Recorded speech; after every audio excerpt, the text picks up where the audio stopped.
السلام علیکم ورحمۃ اللہ وبرکاتہ۔ اللہ رب العزت نے قرآن پاک میں ارشاد فرمایا، یا ایھا الذین آمنوا انما المشرکون نجس، اے ایمان والو مشرک نرے ناپاک ہیں۔ بریلوی نام نہاد مفتی راشد محمود نے اپنے ایک ویڈیو کلپ جو کہ انہوں نے فیس بک پر اپلوڈ کیا ہے اور اس پر ہائیڈنگ دی انہوں نے کہ اسحاق جھالوالا کی جہالت کا جواب۔ کسی علامہ صاحب کے بارے میں یا کسی مفتی صاحب کے بارے میں اس طرح کے الفاظ، اور وہ بھی جو فوت ہو گئے، تو پھر انہوں نے مختار ثقفی کو موضوع بحث بنا کر کچھ کتب احادیث سے حوالے وغیرہ دکھائے اور علی مرزا صاحب پر تنقید کی اور مختار کے خلاف کمزور روایتوں سے ثابت کرنے کی کوشش کی۔ پیش کردہ ایک حوالے پر میں بات کر سکتا ہوں، لیکن یہ میرا موضوع نہیں ہے۔ میرا اصل موضوع یہ ہے کہ اس مولوی صاحب کو ہم بتاتے اور دکھاتے ہیں کہ جاہل کون ہے اور جہالت کس چیز کا نام ہے، اور مولانا اسحاق رحمہ اللہ پر جہالت کا الزام، یہ جو ان کا جذباتی جملہ ہے دلیل سے آ رہی ہے، یہ ان کی خباثت ہے اور کچھ بھی نہیں ہے، اس کے پیچھے کوئی دلیل نہیں۔ پہلی بات تو یہ ہے کہ مولانا اسحاق رحمہ اللہ نے بھی مختار ثقفی کے حوالے سے یہ موقف بیان کیا ہوا ہے کہ لوگ کہتے ہیں کہ وہ بعد میں نبی بن گیا ہوگا۔ بھائی جو مرضی بن گیا ہوگا، یہ مولانا کے الفاظ موجود ہیں، فرماتے ہیں جو مرضی بن گیا ہوگا، لہٰذا اس کا یہ کہنا کہ میں کتابوں سے دکھا رہا ہوں اور مولانا کو یہ پتہ نہیں تھا لہٰذا وہ جاہل ٹھہرے، بھئی ایسی بات نہیں ہے۔ انہوں نے فرمایا جو مرضی بن گیا ہوگا، لیکن قاتلین حسین رضی اللہ تعالیٰ عنہ کو قتل کر کے اس نے بہت اچھا کام کیا ہے۔ اور مولانا نے بھی کئی مقامات پر بیان کیا ہے کہ مختار کے متعلق یہ باتیں کئی کتب میں آئی ہیں، لہٰذا مولوی صاحب کا علی مرزا کو جواب دیتے ہوئے مولانا اسحاق رحمہ اللہ کی توہین کرنا اور ان پر اس طرح کے جملے کسنا اور لکھنا، یہ سراسر ناانصافی، زیادتی اور جہالت ہے اور تعصب ہے۔ مولانا اسحاق رحمہ اللہ نے پوری زندگی کبھی اعلیٰ حضرت یا کسی بریلوی اکابر کی توہین نہیں کی، اس طرح کے جملے نہ لکھے نہ بولے، بلکہ بریلویوں کے شرکیہ اور کفریہ نظریات کو بھی نظر انداز کیا، ان کو بینیفٹ آف دا ڈاؤٹ دیا اور رحمت اللہ علیہ کہا۔ مولانا اگر کہنا چاہتے تو کہہ سکتے تھے اور اس پر وہ دلائل بھی رکھتے تھے، لیکن ایسا نہیں کیا۔ تو ان کو مولانا اسحاق ہی ملے انسلٹ کرنے کے لیے۔ اختلاف کیا تو دلیل کی بنیاد پر کیا، صرف کتاب و سنت کو بیان کیا اور غلطی کو ہائی لائٹ کیا، کبھی نہیں کیا کہ ظلم کریں۔ ہر گروہ کی انہوں نے عزت کی، ان کی کتب کو پکڑا تو پھر ان سے انصاف سے بیان کیا، یہ نہیں کیا کہ بھی بات کچھ ہو اور بیان کچھ کر دی ہو۔ کسی کی تکفیر نہیں کی اور یہی ان کا جرم تھا۔ تکفیر کرتے نا پھر بڑے اچھے ہوتے۔ مولانا خود بھی اپنے بارے میں یہ ارشاد فرمایا کرتے تھے کہ میرا جرم یہ ہے، وہ اپنا جرم بیان کیا کرتے تھے، یہ ان لوگوں کے نزدیک یہ جرم ہے، معاذ اللہ۔ کدی نہیں ایویں چھوٹی چھوٹی گلاں دے ٹکڑے کرتا تے مینوں آندے نوں گولی مار دے، کیوں آندا سارے مسلمان، اب میرا یہ جرم ہے، میں نا سارے مسلمان ہیں، یہ جرم بن گیا۔ جی آخر وہ کافر ہے، وہ کافر پھر بڑا نیک آدمی، توبہ کرو خدا دے بندے ہو، میری دعوت تے کن کرو، ایسے یہود ہنود نصارا دا مقابلہ کرو، آپس گلاں بھول جاؤ، سارے جڑے نا ایک تھاں ہو جاؤ، اللہ دے رسول دی امت دے یک شب و توحید را مشہود کن، غائب اشرا در امر موجود کن۔ کافر انگے بھی نہ چوپ سکن، سنی بھی کھڑا ہوئے، شیعہ بھی، بریلوی وہابی، آکھو بھائی کافراں نہ نبڑیے، اسی بھرا پہ پھر جو مکونے یو گل مکونے بھرا بن چڑھ دے نہ لڑائی۔ تو میں یہ عرض کرنا چاہتا ہوں کہ کبھی اپنے گھر کی بھی خبر لیں، اپنے من میں ڈوب کے پاجا سراغے زندگی، کبھی اپنے گھر کی خبر لی ہے؟ اب میں آپ کو ملواتا ہوں، ذرا فتوے والی چھری تیز رکھیں۔ یہ میرے پاس کتاب ہے مفتی احمد یار خان نعیمی گجراتی کی، جال حق۔ وہ رفع دین نہ کرنے کی بحث کرتے ہوئے اپنی طرف سے دلیل لکھ کر پھر اس کا رد لکھتا ہے، یعنی خود ساختہ کشتی کرتے ہوئے، جس کو نورا کشتی، کہ خود اعتراض کیا پھر خود اس کا جواب دیتے ہیں۔ یہ بڑا آسان کام ہوتا ہے، کسی سے نہیں لڑنا پڑتا ہے، اس سے یہ ہوتا ہے کہ اپنی ایک بات کرو پھر اسی بات کا رد کرو، تو وہ اسی طرح کرتے ہیں۔ تو وہ کہتے ہیں کہ اہل حدیثوں کی یہ بڑی دلیل ہے، ایک حدیث سامنے رکھتے ہیں کہ یہ حدیث ہے اور یہ پیش کی جاتی ہے رفع دین کرنے کے تعلق سے، تو کہتے ہیں کچھ تو شرم کرو، یہ ان کے الفاظ ہیں، کہتے کچھ تو شرم کرو، دوسرے یہ کہ یہ حدیث تمہارے بھی خلاف ہے، کیونکہ اس حدیث میں یہ بھی ہے ثم اذا قام من الرکعتین، کہ جب دو رکعتیں پڑھ کر وہ اٹھتے تو تکبیر فرماتے اور اپنے ہاتھ اٹھاتے یہاں تک کہ کندھوں کے مقابل ہو جاتے، جیسا کہ نماز کے شروع پر کیا تھا۔ فرماؤ آپ 2 رکعتوں سے اٹھتے وقت رفع دین کیوں نہیں کرتے؟ کہتے یہ جو حدیث تم اہل حدیث پیش کرتے ہو نا، یہ حدیث تو 2 رکعتوں کے پڑھنے کے بعد تیسری کے وقت اٹھتے ہوئے بھی رفع دین ثابت کرتی ہے، تم کیوں نہیں کرتے؟ یہ اتنا بڑا جاہل ہے کہ اس کو یہ نہیں پتا کہ یہ کرتے ہیں، بچہ بچہ کرتا ہے ان کا، کوئی ایک بھی ایسا نہیں ہے جو اس کا قائل اور فاعل نہ ہو۔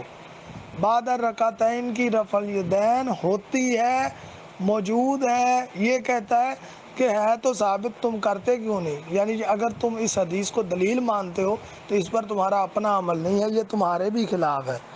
تو یہ ہوتی ہے جہالت، یہ ہوتا ہے جاہل۔ آپ کے گھر کا بابا اور مفتی جاہل، اس پر لگائیں جہالت کا فتویٰ، اگر نہ لگائیں تو پھر اس کا صاف مطلب یہ نکلتا ہے کہ آپ کو جاہل بنانے کے لیے دوسرے علماء ملے ہیں، اپنے علماء کی جہالت کو بھی جہالت نہیں کہیں گے، اگر جرأت ہے تو کہیں جاہل ہے یہ، اور واقعی جاہل ہے، ورنہ کوئی ایک اہل حدیث ایسا دکھائیں جو بعد الرکعتین کی رفع دین کا قائل نہ ہو۔ مفتی کہتا ہے اس سے ثابت ہوتی ہے تم کیوں نہیں کرتے؟ بھائی تمہیں کس نے کہہ دیا نہیں کرتے؟ کتابیں لکھنے بیٹھا ہے اور پتہ کچھ نہیں، پتہ ککھ آنے کا نہیں ہے۔ اچھا جی، اب اس سے اگلی بات میں کرتا ہوں، یہ خود ہی اعتراض لکھتے ہیں مفتی صاحب اور پھر خود ہی نورہ کشتی کر کے اس کا اعتراض کا جواب۔ پہلے اعتراض جو لکھا ہے وہ الفاظ بھی دیکھیں کتنے جاہلانہ ہیں، اور کہتے ہیں نورہ کشتی کرتے ہوئے، کہتے ہیں مشکات میں ہے کہ حضور صلی اللہ علیہ وسلم نے فرمایا سیدہ فاطمہ سے کہ میں تمہاری مدد نہیں کر سکتا۔ جب آپ سے فاطمہ کی مدد نہ ہو سکی تو دوسروں کی کیا ہوگی؟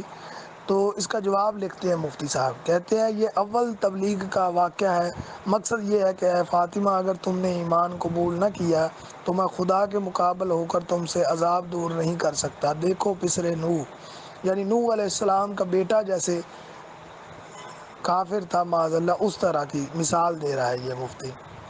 اسی لیے کہتا ہے کہ مسلمانوں کو حضور ہر جگہ امداد فرمائیں گے، یہ ہے جہالت۔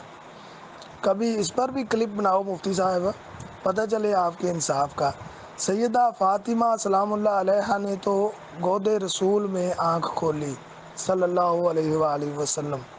ایک دن ان کی زندگی مبارکہ کا ایسا نہیں کہ ان کو دعوت اسلام دی گئی ہو، کیونکہ وہ ولادت پاک سے لے کر وفات پاک تک مسلم تھیں، مومن تھیں، اور ایمان والوں کے لیے ایمان کا معیار تھی۔ وہ صرف صاحب ایمان ہی نہیں تھی بلکہ ایمان والوں کے لیے ایمان کا معیار تھی۔ لیکن آپ کا بابا کیا لکھتا ہے؟ یہ ہے جاہل، لگاؤ اس پر فتویٰ۔ آئیے میں آپ کو اگلی بھی ایک اور جہالت بھی دکھاتا ہوں، لیکن دیکھیں غور کریں کہ کتنی بڑی توہین ہے۔ اپنا مسئلہ ثابت کرنے کے لیے کہتا ہے کہ یہ تو سیدہ کو اللہ کے پیارے رسول نے فرمایا اگر تم ایمان نہ لائی تو بھائی کون سا وہ دن تھا جس دن یہ اسلام کی دعوت اور ایمان کی دعوت اسے دی جاتی ہے جو ایمان پر نہ ہو۔ مفتی نے اتنی بڑی جہالت اور اتنی بڑی گستاخی کی ہے کہ اس کو بچہ بچہ سمجھ جائے گا کہ یہ ہوتی ہے جہالت۔ تو مولانا اسحاق پر کلام کرتے ہو، میں تمہیں دکھاتا ہوں۔ پھر اگلی بات یہ کہتا ہے اسی کتاب سے، کہتا ہے کہ رب فرماتا ہے، یہاں پر بھی اعتراض خود بنایا اور پھر اس اعتراض کا جواب بھی بنایا۔ کہتا ہے رب فرماتا ہے لِيَغْفِرَ لَكَ اللَّهُ مَا تَقَدَّمَ مِن ذَنبِكَ وَمَا تَأَخَّرَ، یعنی رب تمہارے اگلے پچھلے گناہ معاف کرے۔ معلوم ہوا کہ آپ گناہ گار تھے۔ حضور علیہ السلام کی ہمیشہ اپنے لیے دعائے مغفرت کرتے تھے، اور اگر گناہ گار نہ تھے تو استغفار کیسے؟ جواب اس کے چند جوابات ہیں، یعنی جواب بھی دیتا ہے کہ یعنی یہ سوال اٹھایا جاتا ہے یہ آیت، پھر اس کا جواب دیتے ہوئے کہتا ہے کہ ذنب سے نبوت سے پہلے کی خطائیں مراد ہیں۔ یعنی یہاں پر جو خطائیں مراد ہے نا وہ نبوت سے پہلے کی ہیں، اعلان نبوت سے قبل آپ خطا کار تھے، معاذ اللہ ثم معاذ اللہ۔ یہ نظریہ تو کفار مکہ کا بھی نہیں تھا، وہ بھی آپ کو صادق و امین کہتے تھے اور مانتے تھے، جبکہ تیرا بابا جہالت میں کافروں سے بھی آگے، اور آپ مولانا اسحاق رحمہ اللہ پر فتویٰ لگاتے ہو۔ اپنے گھر کی تلاشی لو نا ذرا، آپ کی حقیقت یہ ہے کہ ادھا ہی پڑھے ہیں تو ادھا ہی پڑھاواں گے۔ آپ اپنی اداؤں پہ ذرا غور کریں، ہم اگر عرض کریں گے تو شکایت ہوگی۔ اگر آپ کے پاس کوئی انصاف ہے تو لگائیں فتویٰ کہ اس میں اتنی بڑی جرت کی گئی ہے کہ اللہ کے پیارے رسول سے اعلان نبوت سے قبل جو ہے وہ خطائیں ہوئیں۔ آپ معاذ اللہ کے پیارے رسول کے بارے میں اس طرح کے گندے الفاظ لکھے ہیں، تو میں کہتا ہوں آپ اپنی اداؤں پہ ذرا غور کریں۔ ہم اگر عرض کریں گے تو شکایت ہوگی بلکہ تکلیف ہوگی۔ اور آپ کو کس نے کہہ دیا کہ کتب احادیث آپ پیش کریں؟ آپ کی دلیل یہ روایتیں نہیں ہیں، یہ بھی میں نہیں کہتا، آپ کے امام کا قول یہ ہوتی ہے آپ کی دلیل، اور یہ بھی آپ کے بابا نے لکھی۔ یا تو پھر آپ کا بابا جاہل یا آپ جاہل۔ آپ کو کس نے حق دیا کہ آپ حدیث سامنے رکھ کے کہیں کہ یہ میں حدیثوں میں سے آپ کو دکھاتا ہوں؟ کس نے حق دیا؟ آپ کا بابا تو کہتا ہے ہماری یہ روایتیں دلیلیں ہی نہیں ہیں، ہمارے دلائل یہ روایتیں نہیں ہیں، وہ اتنا کہتا ہے۔ اگر آپ کو اتنا ہی شوق ہے کتب احادیث سے استدلال کرنے کا تو جاؤ، میرا چیلنج ہے، آپ کے گھر کا مسئلہ پیش کرتا ہوں، ایک حدیث پیش کر دو اس مسئلہ پر، صرف ایک حدیث پیش کر دو، میں مان لوں گا کہ آپ اہل سنت ہیں، آپ والجماعت ہیں، آپ سچے ہیں۔ صرف ایک مسئلہ میرا چیلنج ہے۔ لیکن مولوی صاحب مر جائیں گے، زہر کا پیالہ پی لیں گے، کچھ بھی ہو سکتا ہے، سب کچھ ہو سکتا ہے، لیکن مولوی صاحب میرے اس مسئلے کو اپنے ان کے گھر کا مسئلہ جو میں بیان کروں گا ثابت نہیں کر پائیں گے کتب احادیث سے یا اپنے امام کے قول سے۔ تو مفتی صاحب میں آپ سے صرف یہ پوچھتا ہوں کہ نماز کی نیت جو تم کرتے نہیں بلکہ پڑھتے ہو، کچھ لوگ نیت کرتے ہیں اور کچھ نیت پڑھتے ہیں، تم لوگ نیت پڑھتے ہو 4 رکعت نماز فلاں فلاں پنجابی اور اردو میں، یہ الفاظ پڑھنا کتب احادیث میں سے پیش کر دو، جو سامنے رکھ کے بیٹھے ہو ان میں سے، یا حدیث کی کسی کتاب سے پیش کر دو، مجھ سے انعام لے لو۔ یاد رکھو کہ یہ مولوی صاحب زہر کا پیالہ پی لیں گے، مسئلہ احادیث سے اور اپنے امام سے ثابت نہیں کر پائیں گے، قیامت تک کے لیے نہیں کر سکیں گے۔ اور یہ ہے ان کی شریعت سازی کی کوشش، یعنی شریعت بنانے کی کوشش۔ مسئلہ ان کے ہاں موجود ہے، بھائی شریعت ساز تو اللہ ہے، آپ کو کس نے حق دیا کہ آپ مسئلہ اپنے پاس سے بنائیں اور اس کو پھر شریعت کا حصہ بنا دیں، اسی پر آپ کا عمل ہو؟ اور شریعت بنانا تو اللہ رب العزت کا کام ہے، مسلم کا کام یہ ہے کہ اللہ کی نازل کردہ شریعت، رسول اللہ صلی اللہ علیہ وسلم کی بیان کردہ شریعت پر عمل کرے، ہمارا کام یہ ہے۔ تو یہ لوگ رب رسول کے مقابلہ میں یہ شریعت ان لوگوں نے بنائی ہے، اگر نہیں بنائی تو کتاب میں سے نکال کے دکھا دیں کہ پنجابی اردو میں اس طرح سے نیت پڑھی جاتی ہے، اور جہالت کے فتوے دیتے ہیں، نیک لوگوں پر تہمت لگاتے ہیں۔ ان کو چاہیے کہ کچھ ہوش کے ناخن لیں۔ آپ اپنی اداؤں پہ ذرا غور کریں، ہم اگر عرض کریں گے تو شکایت ہوگی۔ تو مولانا رحمہ اللہ پر اس شخص نے جو بہتان لگایا تھا، اسی وجہ سے ہم نے اس کی کلاس لگائی ہے، ورنہ ہم کوئی ایسے ویلے ہیں نہیں کہ اس جیسے فضول اور نکمے آدمی کے ساتھ بحث کریں۔ تو علی مرزا صاحب کے ساتھ اختلاف اپنی جگہ، لیکن جو بات انہوں نے یہ کی تھی نا وہ 100% صحیح تھی کہ یہ بچہ ہے، بلکہ بچوں سے بھی کیا گزرا ہے، یہ بندہ کچھ بھی نہیں اس کے پلے۔